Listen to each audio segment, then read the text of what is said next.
King, ano rank mo sa Valo? Before, bago ako mag-quit, Ascendant 2. Hello Kathleen fans! So si Sir Alden nga ha, nasa biyahe na. Actually kahapon pa sila nasa biyahe mga kasambreros. Baka ngayon na malapit na sila sa Pilipinas. And may nalaman ako no, si Joros pala nasa Dubai. So separate vlog ko po yan mga kasambreros ha. Pero ito po no, si Ken, yung may huwagang sapatos na regalo. So si Ken ng Ken Creative Designs mga kasambreros na kung saan ay pareho nga ito na interior designer mga kasambreros ng Casa Bernardo at Fulkerson Mansion mga kasambreros no. Nag-post siya kagabi, sabi niya 8 taon na pala to par, sabi niya customized rubber shoes. Parang sabi dito parang binigay ito ni ni Sir Alden kaya kumpare niya na si Ken mga kasambreros kasi inaanak niya sa Doodle Art Iron Man Converse. So ito mga kasambreros na Converse pala itong binigay ni Pops Alden. Syempre mamahalin yan kasi nga bilyonaryo ang nagbigay mga kasambreros. So sobrang galante talaga ni kumpare. Bihira na lang mga ganito ngayon kasi syempre no, sa hirap ng buhay yung mga inaanak hindi na nabibigyan ng mga regalo, yung mga nakakapagbigyan talaga yung mga mayayaman na ng mga ninong-ninang no, tulad niya Pops Alden mga kasambreros. And then ito, sobrang kulit ito mga kasambreros.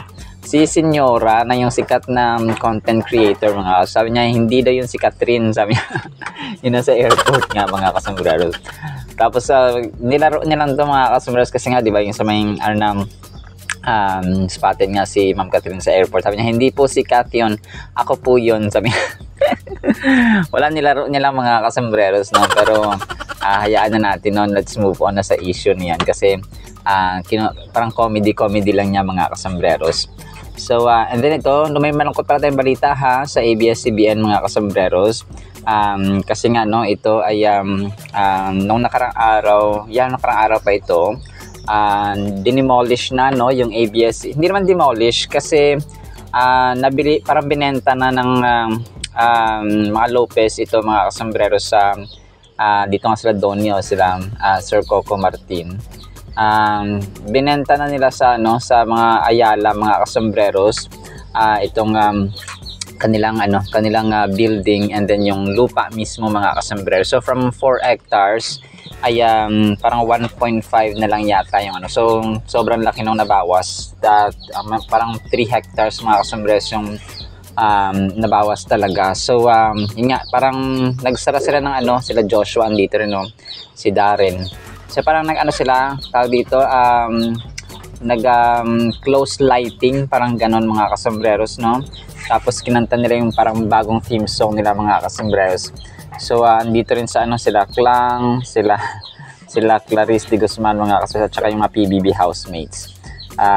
So yun no, medyo nakakalungkot siya no, pero mas malaki kasi ang kita ng hinahanap ko dito si Catherine. So the other day pa ito mga kasambreros no, ang daming wala rito actually no. Sila Nadine Lustre, sila Andrea Brillantes, wala rin dito. Marami actually ang wala mga kasambreros. So yun po no, so nakakalungkot na balita pero yun na parang mas malaki pa rin ang kikitain daw ng ABS-CBN kapag nakikipag-collab nilang sila sa GMA Pictures or sa GMA, sa Netflix, sa mga sa mga sa ibang platforms mga kasambreros. Parang digital platforms na lang yung gagamitin nila para magpatuloy mga kasambreros, which parang practical no, practical thinking ito mga kasambreros, tsaka better idea ito na yun na lang yung gagawin nila kasi kunwari sa TFC no, at saka sa parang yun na lang yung palalakasin nila mga kasambreros. So sana makipag-collab ulit sa GMA, pero Kathleen naman yung kasi sa PBB tawag dito ang lakas din ng nila ng parang tawag dito ng ratings mga kasambreros, and magkakaroon na ito ng next collaboration ng PBB. Okay nga, so ito na nga mga kasambreros yung details ng pag-uwi ni Sir Alden.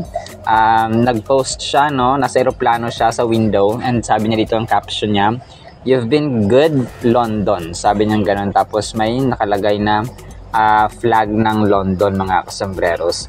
Tapos sa isa pang Instagram story niya, yun, so Abu Dhabi. So yun nga mga kasambreros no, ang palagay ko dito, sa mag-spoil ako ng konti, di ba si Joe Ross, ay nakita ko yung video niya, nasa Dubai din siya mga kasambreros, ay tawag dito, at tapos si Ma'am Catherine napapabalita nasa Dubai. Hindi ko alam ha, pero ito ang aking mga pinagdudugtong-dugtong na istorya. Pero mamaya na yan mga kasambreros. Tapos ito, no, ang verse ni Sir Alden, of course, hindi mo mawala. James 1:19, sabi niya dito, "My dear brothers and sisters, take note of this. Everyone should be quick to listen, slow to speak, and slow to become angry." So ito yung isa sa mga na-topic ko na rin mga kasambreros, no? Amen and amen, Pops. James 1:19. Ang ganda ng verse na ito kasi nagpapakita ng wisdom.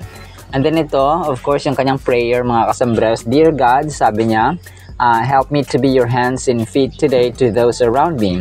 Give me the willingness to step out of my comfort zone, to push past awkwardness, and to do whatever is needed to show love and kindness to those who need your help. Open my eyes to see opportunities to serve, listen, and encourage. Fill me with compassion and boldness so that my actions reflect your heart.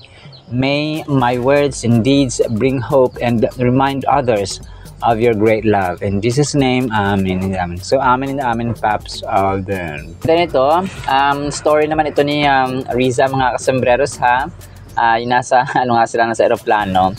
Tapos magkatabi pa rin sila syempre ni Ma'am Angel. And of course, no, tawag dito, private class, parang something like that mga kasambreros na silang pamilya lang ang nandun mga kasambreros na afford naman ni Phenomenal Box Office King kung kaya walang problema. And then yung TCL, ay nag-release sila no, ng full version nung kung paano ganap doon sa TCL Mania mga kasambreros doon nga sa MOA Arena. So ito yung parang full ganap mga kasambreros. Almost 4 minutes po ito. So na kung saan nga ay si Ma'am Catherine yung magpa-brand ambassador dito na hindi siya naka-attend ng tawag dito ng Guillermo Mendoza awarding mga kasambreros. So yung mga management and then sa kalagitnaan nga ay mapapa si Ma'am Catherine yung andon mga kasambreros, and the hosts no, sila Charut at saka si Ron Angeles nga andon mga kasambreros. So yun po no, and napakaganda ni Ma'am Catherine no. Nag-aabang pa tayo ng mga latest ganap niya. So nag-post ang isang admin dito na parang pumunta si Ma'am Catherine no, sa IV clinic. So pero if I'm not mistaken, medyo old photo ito mga kasambreros. Pero kapag may makita pa ako na isa pa na video or a picture na andun nga talaga siya, i-update ko po kayo mga kasambreros. And then ito, sobrang cute ito mga kasambreros. Nasaan sila? Nasa London nga no, parang sa photo booth mga kasambreros na kung saan pwede mag-picture ang mga fans. Ay ito nga si Pops Alden no, ay nagpapapicture sa mga fans na kung saan sobrang bait niya mga kasambreros. So meron siyang earpods parang meron siyang parang earpods mga kasambreros sa kanyang sa kanyang tenga sa kanan. So baka nag-update siya kay Mrs. Fulkerson. De joke lang pa. So hindi tayo pwede mag-speculate kasi pero sana no, hoping mga kasambreros. And then ito, sobrang cute ng ginawa ng isang fan dito, para silang kinasal mga kasambreros. Pero ito si Sir Alden, ang pictures nito ay kasal ni Jose Manalo mga kasambreros doon sa may Boracay nga no.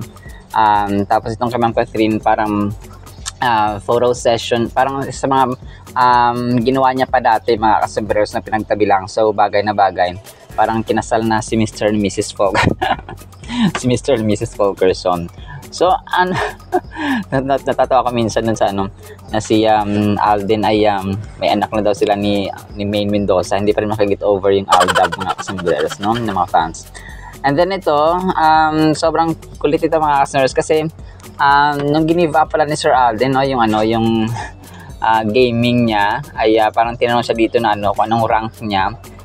doon sa bago niya nag-give up mga kasembreros ang Valom, sabi niya Ascendant 2, parang something like that. Hindi ko alam kung anong level yung mga ganyan mga kasos, pero yung kulit lang, parang isang content creator na sikat na mention or natanong si Sir Alden mga kasos at saka si Sir Jericho Rosales, no? Pero magkaiba silang tanong. Yung kay Sir Alden, yun yung parang rank niya bago siya nag-give up mga customers ng gaming.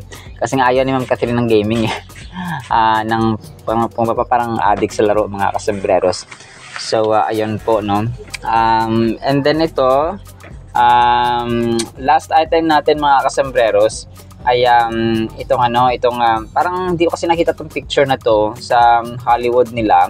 Doon sa may dito yung tanggap na nila ng parang meet and greet nila sa California mga kasembreros, no, na parang pinahiram pala ni Sir Alden yung kanyang jacket kay Ma'am Catherine mga kasembreros.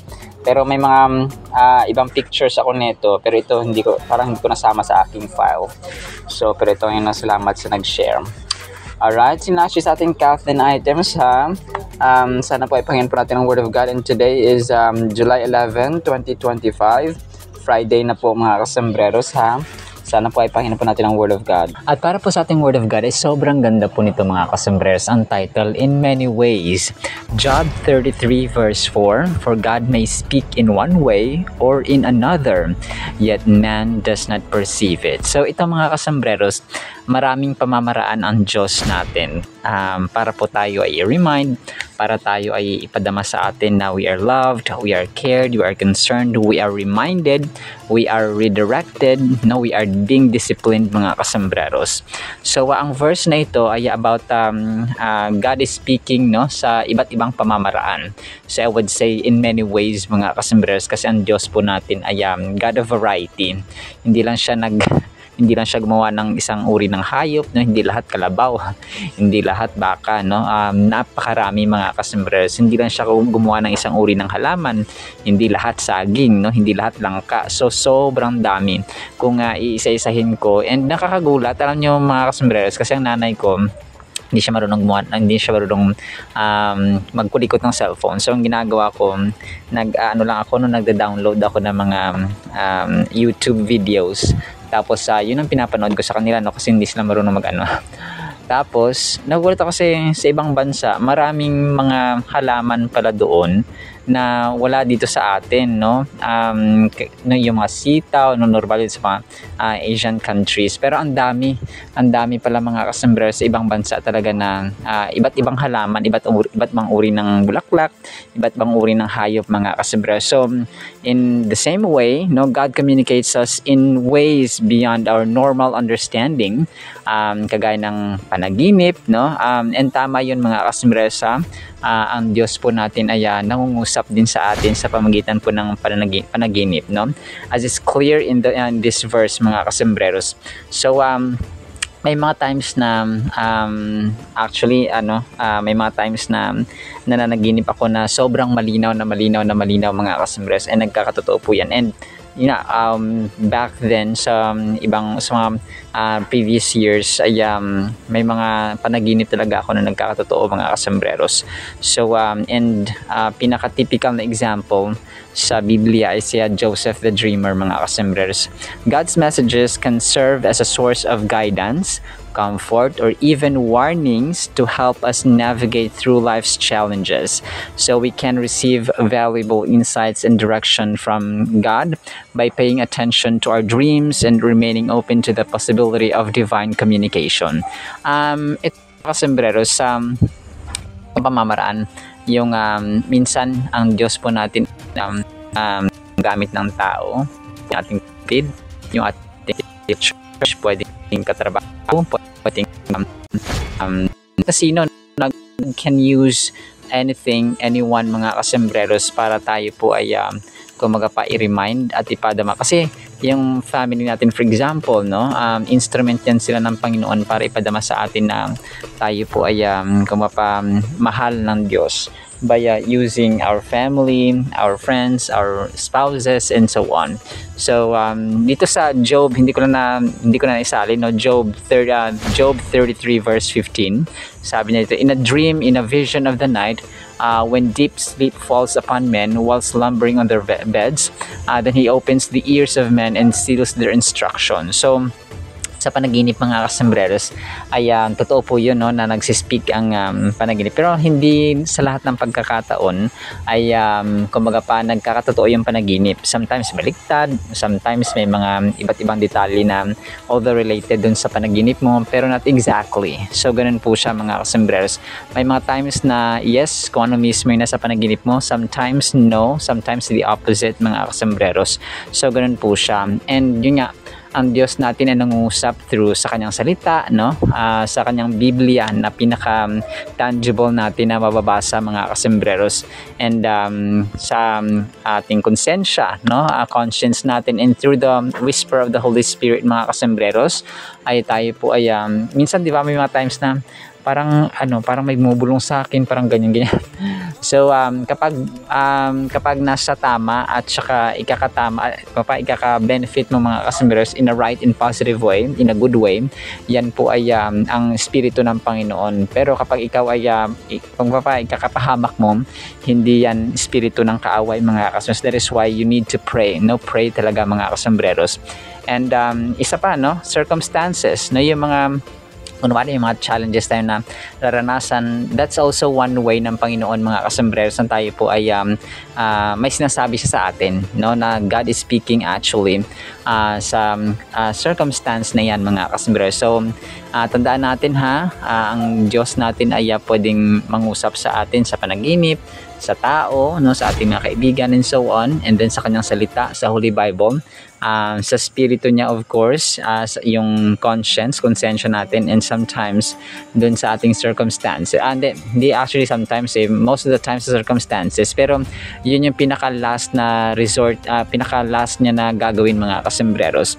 Like sa akin, no, dun sa Manila dati, parang ayoko pa umuwi sana, no, pero siguro nag-will talaga ng Panginoon mga kasembreros na ako po ay nagkasakit, kung kaya ako po ay nakauwi dito sa amin sa Davao sa aking nanay na nagkakaedad na. So kailangan kung mapakatuwang mga kasembreros, apart from I have my stepfather with her, ay kailangan pa kasi may 92 years old ako na lolo, and then may kapatid kami na special child mga kasembreros na forever naming kumaga pa kailangan alagaan. So God is really, God has been so good na pinauwi ako dito mga kasembreros, no? Binigyan niya ako ng, parang inalaw niya yung karamdaman para ako po ay mapauwi dito mga kasembreros. And yung ways ng Panginoon ay beyond our understanding sometimes.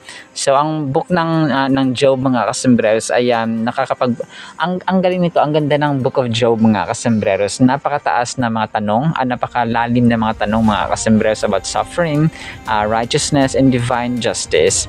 And particularly nga dito sa verse or sa chapter 33, si Elihu actually ito yung nagsasalita kay Job mga kasembreros, na kung saan ay ini-emphasize ni Elihu na kanyang kaibigan mga kasembreros, ng ang Diyos natin nagsasalita in so many ways.